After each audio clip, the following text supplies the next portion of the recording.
예, 안녕하십니까. 저는 대통령 직속 4차 산업혁명위원회 위원장을 맡고 있는 윤성로입니다. 네, 반갑습니다. 네, 반갑습니다. 네, 네. 제가 올해 이제 2월 중순에 위원장을 시작을 했고요. 네. 사실은 뭐 예상하지 못했던 그런 위촉이었기 때문에 처음에 좀 적응 기간이 많이 필요했던 것 같아요. 학자로서 이제 대학에만 있다가 이런 일을 맡게 되니까 처음에 굉장히 부담스러웠고요. 새로운 기술이 나오면 끊임없이 받아들여야 되는 게 이제 특히 이제 제가 이제 뭐 요즘 연구하고 있는 쪽 공학의 특성이기 때문에 뭐 새로운 환경이 왔다고 해서 그렇게 뭐 걱정이 되거나 하진 않았는데 이제 제가 제대로 기능을 못할까봐 좀 고면이 좀 걱정은 됐죠. 그래서 처음에 적응하는데 시간이 좀 걸렸고 뭐 아직도 적응 중이라고 생각을 하고 근데 이제 저희 사차위에 많은 직원분들이 많이 도움을 주셔가지고 근데 좀 지났더니 이제 숙제가 뭐 아이디어도 내야 되고 그다음에 새로운 뭐 정책도 발굴해야 되고 그래서 적응할 뭐 틈도 별로 없이 이제 바로 뭔가 숙제를 해야 되는 그런 상황이었던 것 같아서 근데 이제 중간에 코로나라는 또 미중유의 어떤 이벤트가 있다 보니까 이제 제가 하는 일이나 사차위에서 하는 일이 사람들을 많이 만나야 되는데 그게 좀 제한되니까 그런 면에서 어려움이 좀 컸습니다. 그래서 사차위는 제가 보기엔 이제 대통령에 대한 어드바이저이고요. 그러니까 자문 기관이고 이제 특히 4차 산업혁명으로 대변되는 그런 새로운 기술들에 대한 거에 대한 이제 사회적인 뭐 이런 열망이 크고 또 기존의 부처가 있긴 하지만 이 기술이 워낙 이제 다부처, 범부처적인 성격이 있다 보니까 기존의 어떤 부처 체계로는 좀 해결하기 어려운 그런 이슈들이 당연히 이제 있을 것 같아요. 그래서 그런 문제에 대한 저희가 뭐 조정이나 의결 과정에서의 어떤 조율이나 이런 것도 맡았다고 생각을 하고요. 그래서 정리해서 말씀드리면 일단은 뭐 대통령에 대한 자문기관이고 그리고 범부처적인 심의 의결을 하는 그런 조정을 하는 그런 역할 그리고 대국민의 어떤 그 소위 말하는 뭐 인공지능이나 디지털 기술에 대한 그 이해도를 올리는 그런 역할을 해야 된다라고 생각합니다. 11월이었죠. 저희가 글로벌 정책 컨퍼런스를 했고 처음에는 이걸 우리가 해야 되나 이런 걱정도 좀 했어요. 코로나가 워낙 또 사람들의 이동을 제한하기 때문에. 근데 이제 방역을 철저히 하고 온라인 오프라인 병행해서 이제 저희가 진행을 했고 코로나가 아니었으면은 모시기 어려웠을 분들도 이게 비대면으로 진행이 되기 때문에 오히려 모실 수 있지 않았나 뭐 그런 생각도 좀 해봤고요. 그래서 뭐 나라마다 처해 있는 상황이나 그 풀어야 되는 문제들, 현안들은 좀 달라 보였어요. 하지만 이제 코로나라고 하는 공통적인 그런 문제, 우리가 풀어야 해결해야 되는 공통적인 적이랄까요? 그게 이제 주어진 상황에서는 뭐 아주 작은 디테일은 차이가 있지만 큰 뭐 흐름이나 줄기는 다 동일하다라는 걸 느꼈고요.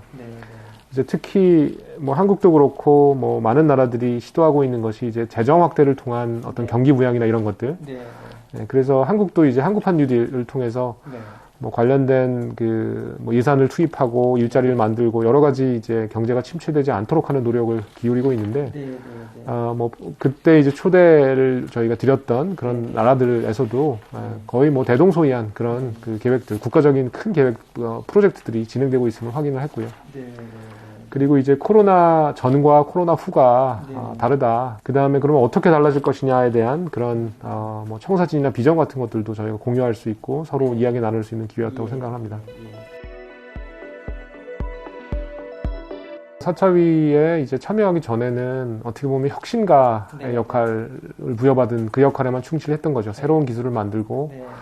그런데 이제 사차에 와서 보니까 그런 기술들이 실제로 생활에 쓰이려면 많은 단계가 있겠더라고요. 특히 사회적으로는 이제 뭐 이런 4차 산업혁명의 발전으로 인해서 좋은 쪽도 있지만 좀 부정적으로 영향받는 쪽도 있기 때문에 그런 이해 당사자들 간의 어떤 의견 조율이나 그런 게 정말 중요하다라는 걸 알게 됐고요.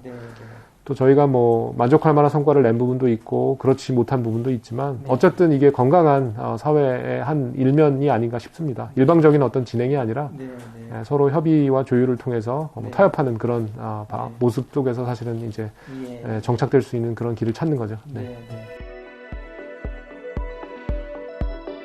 사실은 그 미국의 한 대학의 총장이 사실 뭐 한 얘기인데요. 저도 동의하는 면이 있어서 조금 빌어서 설명을 드리면 이제 그분이 공학자이신데 미국의 유명 대학을 10년 이상 이끄시면서 정말 많은 일을 이루셨어요. 그래서 그분이 이제 인터뷰를 했을 때 비결을 물었더니 나에게 주어진 문제, 모든 문제를 다 공학적인 문제로 바꿔서 생각을 하니까 솔루션이 좀 보이더라.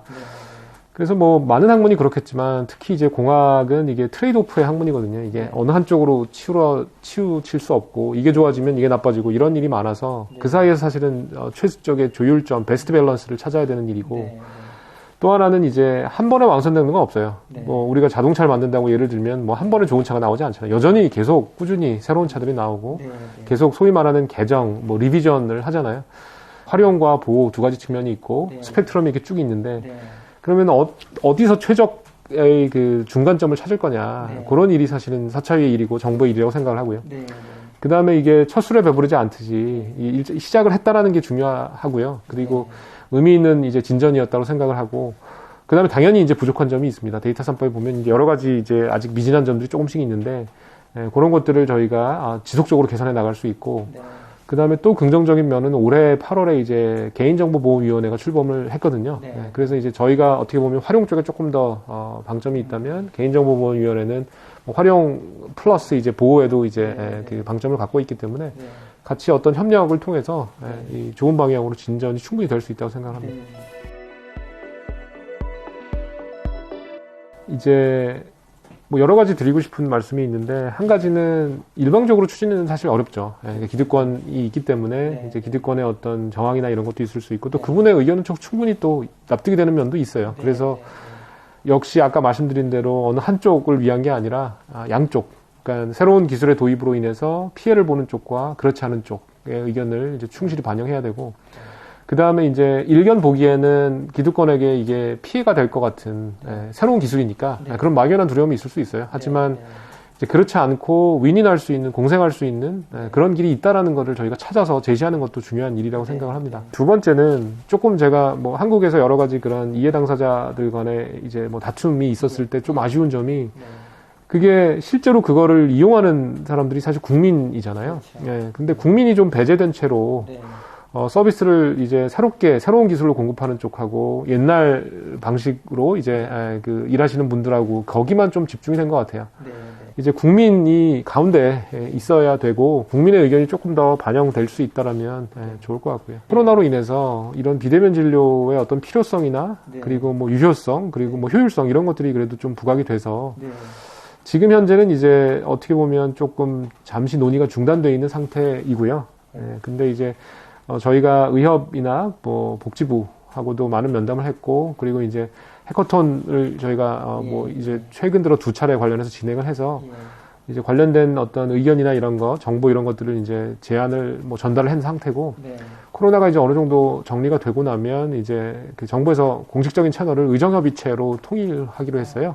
그래서 저희가 이제 열심히 그 노력해서 이제 의정협의체한테 바톤 터치 했다라고 보시면 될 것 같습니다. 그래서 디지털 집현전 사업은 이제 과기정통부하고 그 다음에 청와대 과기보좌관실 뭐 여러 그 정부 기관에서 노력을 해주셔가지고 나온 프로젝트로 알고 있고요. 저희도 이제 당연히 굉장히 기대를 많이 하고 있는 그런 과제라고 생각을 합니다. 그래서 이제 과거에 뭐 집현전이라는 게 굉장히 이제 우리나라의 어떤 문화나 여러 가지 뭐 역사를 바꾸는데 일조를 했잖아요. 지식의 전수라는 게 굉장히 중요하고. 그런 면에서 이제 4차 산업혁명 시대, 뭐 디지털 경제 시대에 어떻게 보면은 우리가 반드시 가야 되는 그런 방향이라고 보고요. 국민 입장에서 보면 이제 전에는 이렇게 파편화돼 있고 분절화돼 있던 그런 각종 정보들을 이제 어떻게 보면 한 군데를 통해서 진입해서 쉽게, 뭐 예를 들면 뭐 로그인도 한 번만 하면 되고 이런 식으로 아니면 로그인 아예 안 해도 되거나 그래서 정보를 훨씬 더 편하게 이렇게 접근하실 수 있을 것 같고요. 그리고 무엇보다 이제 요즘 인공지능에서 그 머신 리딩이라는 분야가 있습니다. 그러니까 글을 기계가 읽고 뭐 그걸 요약한다든지 아니면 새로운 걸 제안한다든지 뭐 글을 쓴다든지 그런 머신 리딩이라는 분야가 있는데 우리나라가 갖고 있는 많은 정보들을 조금 머신 리딩 프렌들리하게 그렇게 하는 노력이 좀 더 뭐 부과되면 좋을 것 같습니다. 이제 인공지능이나 로봇이나 이런 것들이 우리에게 굉장히 유용하지만 이제 역기능도 있을 수 있고 그런 것들을 반드시 고려해야 된다라는 것이고 또 인공지능이라는 게 우리 사람의 지능을 대체하다 보니까 사람도 이제 대부분 윤리적이고 대부분 이제 바른 이제 그런 언행을 하시고 생각을 갖고 계시지만 일부 그렇지 못한 경우가 있잖아요. 그래서 비윤리적인 사람이 있듯이 비윤리적인 인공지능의 활용도 우리가 우려해야 될 것 같고요. 그런 면에서 이제 인공지능 윤리 기준이라는 것이 이제 나오게 되는 게 큰 의미가 있고, 근데 이것은 비단 한국만의 어떤 그런 제한 사항은 아니고요. 저희가 과기정통부가 좀 조사를 해봤더니 약 25개 비슷한 그런 규정들이 있더라고요. 그러니까 윤리 규정이나 이런 것들. 그래서 이제 세계적으로 볼 때도 굉장히 저희가 시기적절한 그런 사항이었던 것 같고요. 이게 너무 강화되면 좀 문제가 있을 수 있다고 봐요. 그러니까 이제 사람들이 우려할 만한 수준의 그런 인공지능이 개발되기까지는 많은 시간이 필요하고 많은 도움이 필요하고, 그러니까 아예 싹을 잘라버리는 그런 우는 범하지 말아야 된다고 생각을 합니다. 새로운 기술이 나오면 사회는 사실 변하거든요. 근데 그 변하는 과정도 매우 중요하다고 생각을 하고요. 그 다음에 이제 특히 이제 인공지능이나 데이터처럼 우리의 프라이버시와 직접적인 영향을 가질 수 있는 그런 기술에 대해서는 이제 지능이 더 중요하지만 이제 보호나 이런 윤리적인 것도 소홀히 하면 안 된다라고 생각을 하고요. 하지만 이제 아까도 말씀드린 바와 같이 이거 안 돼, 이거 이런 부작용이 있으니까 하지 말자. 이거는 좀 아닌 것 같아요. 같이 이제 정교한 접근을 해야죠. 기술 개발도 하면서 이제 어떻게 보호할지도 같이 봐야 된다고 생각합니다. 그래서 이제 제가 계속 밸런스란 말씀을 쓰고 있는데 그게 이제 정말 기계적인 어떤 중간을 찾는 그런 게 될 수도 있지만 그것보다는 사실은 이제 인간의 정보를 보호해야 된다라는 필요가 있고 그걸 해결하기 위한 또 기술이 나올 수 있어요. 그러니까 개인정보 보호해야 된다라는 또 챌린지 때문에 그걸 해결하면서 인공지능을 구현하는 기술이 나올 수 있다는 거죠. 그리고 좀 전에 하신 질문이 이제 일자리 문제인데 그거는 이제 언제나 상존하는 문제인 것 같습니다. 새로운 기술이 나오면 그걸로 인해서 이제 한 걸음 더 나갈 수 있는 그런 분들도 계시고 그렇지 않고 이제 없어지는 그런 직업도 있다라고 보고요. 이거는 뭐 비단 4차 산업혁명 최근의 일은 아니고 아주 옛날에 뭐 제가 신석기 시대, 구석기 시대 살지 않았습니다만 역사 속에 나오는 것이 이제 뭐 철기가 나오면서 석기를 쓰는 부족들이 다 뭐 쇠퇴하게 되고 그런 일이 있었잖아요. 그리고 뭐 화약이나 뭐 불 이런 걸 쓸 줄 아느냐 아느냐가 아주 큰 차이가 있었기 때문에 그게 이제 긴 역사에서 보면 새로운 기술이 나왔을 때 잠깐의 어떤 이 떨림 뭐 이렇게 임시 어떤 이런 인스터빌리티 그러니까 아주 임시 잠깐 흘러가는 그런 뭐 부자연스러움이 있을 수 있지만 길게 보면 추세는 사실은 기술적으로 발전하고 있는 거고요.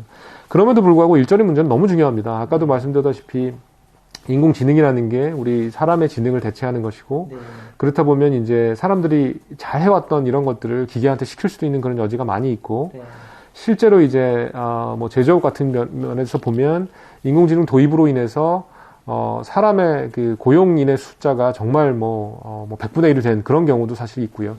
그렇기 때문에 이제 일자리 문제는 언제나 같이 결부된다고 생각을 하고요.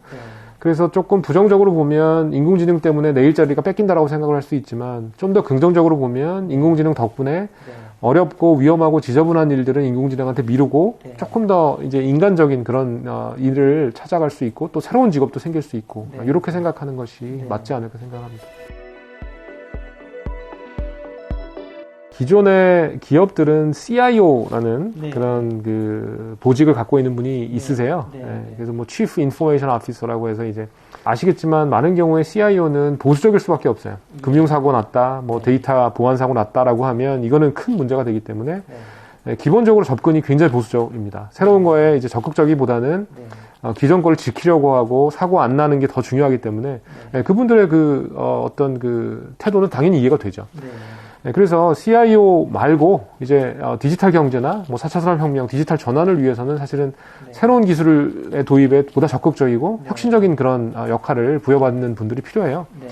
그래서 이제 많은 회사, 금융을 포함한 많은 산업에서 이제 CDO라고 하는 직급을 새롭게 만들고 있고요. 뭐 Chief Data Officer의 줄임말이고 이제 데이터 기반의 디지털 전환을 주도하는 그런 역할을 부여받은 분들입니다.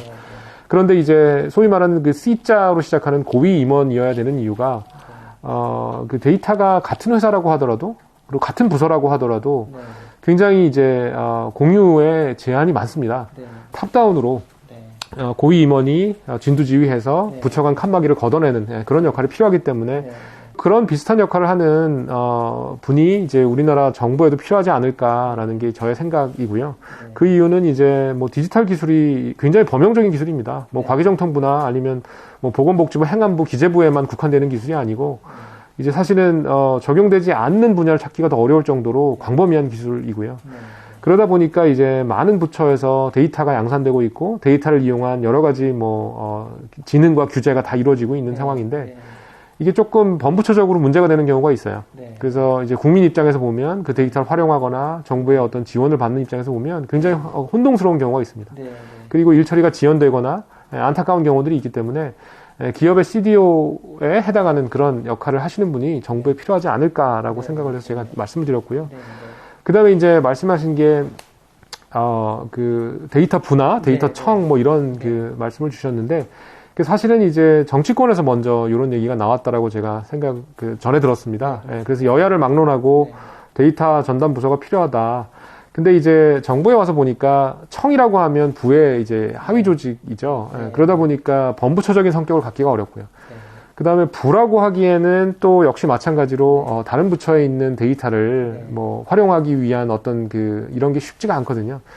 그래서 어떻게 보면 데이터 부를 넘어서는 그런 범부처적인 조직이 필요할 것이다라고 생각을 하고요. 그래서 이제 지금 현재 저희 사차위의 역할이 이제 조금 확대가 돼서 그런 데이터 거버넌스까지 같이 보는 그런 역할을 부여받았는데 제 생각에는 그런 데이터 거버넌스와 관련된 작은 실험을 할 수 있을 것 같아요. 뭐 실험이라고 표현하면 좀 그렇지만 테스트베드 역할을 해서 이제 요 다음 정부에서 데이터와 관련된 어떤 조직이 어떤 형태가 최적이냐, 그리고 그런 조직을 잘 꾸려나가기 위해서는 어떤 도전과 어떤 기회가 있느냐, 이런 것들을 좀 저희가 발굴할 수 있지 않을까 싶습니다. 그래서 이제 범부처 간의 조율은 당연히 굉장히 어렵고요. 쉽지 않은 이슈이고, 그 다음에 이제 사차위의 그 역할 중에 하나가 이제 원래 사차위를 계획하실 때는 조금 실행력이나 뭐 예산이나 뭐 인사권 이런 것들 좀 부여하려고 하셨던 것 같은데 지금 현재는 이제 자문 조직이기 때문에 그 실행력이 없는 건 어떻게 보면 뭐 수긍할 만한 거고요. 이제 실행력이 없어서 문제가 된다라고 얘기하는 게 조금 저는 좀 어색하다라고 봅니다. 그래서 지금 현재 형태로는 자문기구로서 이제 뭐 브레인 조직으로서 새로운 아이디어와 그리고 그 이해 당사자 간의 어떤 이해 조정 이런 데 충실하는 게 맞다라고 생각을 하고요. 그런데 이제 말씀하신 대로 그런 데이터 거버넌스 체계에서는 이런 실행력 같은 게 굉장히 중요하죠. 그래서 이제 제가 아까 말씀드렸다시피 새로운 정부에서 뭐 모르겠습니다. 생길 수도 있고 아닐 수도 있겠지만 데이터와 관련된 어떤 정식 상존하는 조직이 생긴다라고 치면 저희 사차위는 이제 그 전에 징검다리 역할을 하게 될 것이고, 그 다음에 이제 관련해서 데이터 거버넌스와 관련된 어떤 뭐 과제나 정책 같은 걸 실제로 이제 실행을 해야 되기 때문에 저희가 이제 지금 현재까지는 민간위원장 단독 위원장 체제였는데 이제 이번부터는 총리님을 모시고 공동위원장 체제가 돼요. 그리고 이제 여러 뭐 추가적인 부처의 장관님들도 오시기 때문에 그리고 이제 저희가 어떤 실행력을 좀 갖기 위한 여러 가지 고민들을 하고 있습니다. 그래서 뭐 당연히 민간의 의견을 반영하고 그리고 정부의 어떤 역할 같이 더해서 실행력을 이제 조금 제고할 수 있도록 그렇게 의견을 모아가고 있습니다. 그러니까 한국이 5G를 사실은 이끌어 나가고 있는 국가 중에 하나고요. 물론 절대적인 뭐 특허의 숫자나 아니면 장비 점유율 이런 걸로 보면 이제 중국이 조금 우위에 있는 것 같아요. 근데 아시겠지만 최근에 이제 미중 갈등이 있기 때문에 그런 게 이제 어떻게 보면 한국에는 좀 기회가 되지 않을까 싶고요. 그리고 한국의 통신 뭐 학계나 산업계가 정말 세계적인 경쟁을 갖고 있고요. 최근에 이제 사차위에서 유럽에 있는 대사님들 그리고 뭐 장관하고 이렇게 얘기를 할 기회가 있었는데 공통적으로 관심을 가지시는 게 한국의 5G 기술을 좀 접목하자. 그 공통적으로 그렇게 많이 말씀을 하세요. 그래서 이제 미중 갈등이라는 어떤 그런 역학적인 변화도 있고, 그리고 한국이 자생적으로 갖고 있는 그 통신 쪽의 어떤 그 수월성도 있고, 또 이제 국민들도 굉장히 그런 뭐 첨단 기술에 굉장히 민감하고 잘 받아들이기 때문에 여러 가지로 뭐 앞서 나갈 수 있다라고 보고요.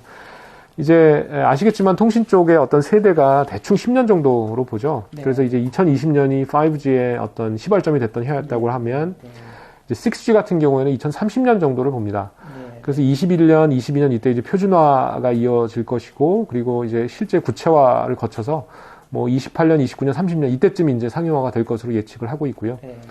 5G 같은 경우는 이제 어떻게 보면 지표면 2D로 이렇게 깔린 그런 기술이라고 하면 6G는 많은 분들이 예측하기를 이제 3D로 하늘까지 갈 것이고 인공위성이나 뭐 이런 그 입체적인 구도를 많이 생각하시거든요. 그래서 이제 한국이 뭐 잘 갖고 있는 그런 통신 기술을 활용하지만 이제 새로운 어떤 도전이 있을 것이고 그런 것들을 잘 받아들이고 국제 협력을 통해서 발전시킨다면 뭐 6G도 큰 문제 없이 한국이 안착할 수 있지 않을까 생각을 합니다. 그러니까 AI가 굉장히 뭐 새로운 것 같지만 사실은 오래된 그런 학문적인 역사를 갖고 있고요. 그 다음에 전통적인 강호는 이제 단연 미국입니다. 그래서 미국이 많은 과학기술 분야에서 그렇지만 압도적인 경쟁력을 가지고 있고요. 뭐 우수한 인재, 그리고 많은 지원, 큰 시장, 뭐 여러 가지 면으로 볼 때 이제 뭐 일강체제라고 볼 수 있고요. 그런데 미국에 뒤지지 않을 만큼 강력한 이제 이강이 중국입니다. 그래서 중국이 역시 마찬가지로 시장 크고 그 다음에 친기업적인, 친기술적인 어떤 정부의 지원이 굉장히 많고 그리고 인력 배출도 사실 굉장히 많습니다. 그래서 중국도 인공지능 분야에서 정말 엄청난 경쟁력을 가지고 있다라고 보여지고요. 그래서 이강을 꼽자면 뭐 다른 경제 분야와 비슷하게 미국, 중국이 될 것이고 그 다음에 이제 캐나다하고 영국이 굉장히 잘하고 있습니다. 그래서 캐나다 같은 경우는 이제 소위 말하는 한우물을 파는 그런 연구자를 지원해주는 그런 전통이 있어서 굉장히 부럽게도 뭐 이제 그 AI 연구자들, 훌륭한 세계적인 연구자들 이제 일부가 캐나다 분이세요. 그래서 이제 캐나다의 인공지능 경쟁력이 상당히 이제 놀랍고요. 과학기술 다른 분야에서도 캐나다가 잘하고 있지만 특히 이제 인공지능 분야에서는 캐나다의 경쟁력이 이제 상대적으로 돋보입니다. 그리고 영국도 마찬가지죠. 알파고 다 아실 텐데 알파고를 이제 원래 개발한 게 딥마인드라고 영국에 이제 뿌리를 두고 있는 회사잖아요. 구글이 인수하긴 했지만.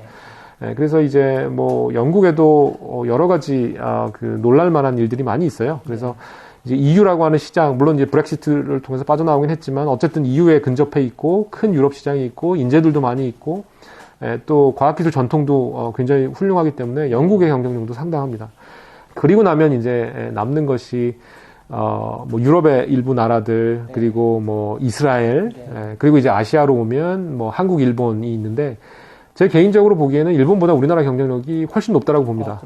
실제로 학술대회 가보면 많은 이제 인공지능 쪽 교수님들 동의하실 거예요. 일본의 존재감보다는 한국의 존재감이 훨씬 큽니다. 그래서 이제 아까 말씀드린 미국, 중국, 캐나다, 영국을 제외하고 나서는 아마 한국이 이스라엘하고 비슷한, 그러니까 한 4, 5위, 뭐 만약에 프랑스나 이런 쪽을 뭐 포함시킨다면 4, 5, 6위, 이 정도에서 한국이 순위 자리매김할 수 있다라고 보여지고요. 그래서 뭐 한 가지 좀 아쉬운 거는 이제 인공지능이 아주 급속도로 아주 크게 잘 발전하려면 데이터가 사실 많아야 되는데 이제 뭐 한국이 그런 면에서는 조금 인구가 작기 때문에 그런 면이 조금 아쉽죠. 기술적인 입장으로 보면 이런 그 위기가 닥쳐왔을 때 기술적으로 큰 진전이 있었던 것 같아요. 전쟁이나 뭐 기근 이런 걸 극복하려고 이제 많은 기술이 나왔듯이 그래서 코로나로 인해서 마찬가지로 뭐 비대면 기술 그리고 뭐 백신이나 그 의료, 보건의료 쪽도 한 걸음 더 나아갈 수 있는 계기가 마련됐다라고 보고요. 근데 이제 뭐 그런 경제 문외한으로 보기에도 어떤 국가적인 노력이 반드시 이제 이런 위기를 극복하는 데는 필요한 것처럼 보이고요. 그래서 이제 어떤 그런 재정 확대를 통한 경기 부양 이런 거는 사실 굉장히 뭐 유니버설한 전 세계적인 그런 트렌드이고요. 한국도 굉장히 시기적절하게 큰 재정이 투입되는 그런 사업들을 많이 시작한다라고 굉장히 긍정적으로 생각을 하고요. 이제 그럼에도 불구하고 뭐 역기능을 만약 생각해 본다면 이제 이런 뉴딜을 통해서 일자리가 생겨날 때 조금 양질이고 오래 갈 수 있는 그런 일자리를 어떻게 하면 우리가 확대해 나갈 수 있을지 그런 고민도 필요할 것 같고요. 그리고 이제 디지털 그린 이런 거에 포함되지 않는 기존의 전통적인 산업에도 디지털 전환을 통해서 사실은 경쟁력을 향상시키고 새로운 기회를 많이 얻을 수 있거든요. 그래서 그런 면도 같이 우리가 검토를 하면 더 좋지 않을까 생각을 합니다. 미래적인 측면으로 보면 뭐 기술적으로 이제 한 걸음 더 점프업을 하게 될 것이고요. 근데 이제 사람들이 다시 옛날로 돌아가지 못할 거다라고 뭐 하는 분도 있지만 저는 일상의 많은 부분이 예전으로 돌아갈 수 있다고 생각을 해요. 크게 길게 보면 뭐 2걸음 3걸음 나가기 위해서 우리가 2020년 한 해 약간 반 걸음 뒤로 가지 않았나 그렇게 생각을 합니다. 오늘 귀한 걸음 해주셔서 감사합니다.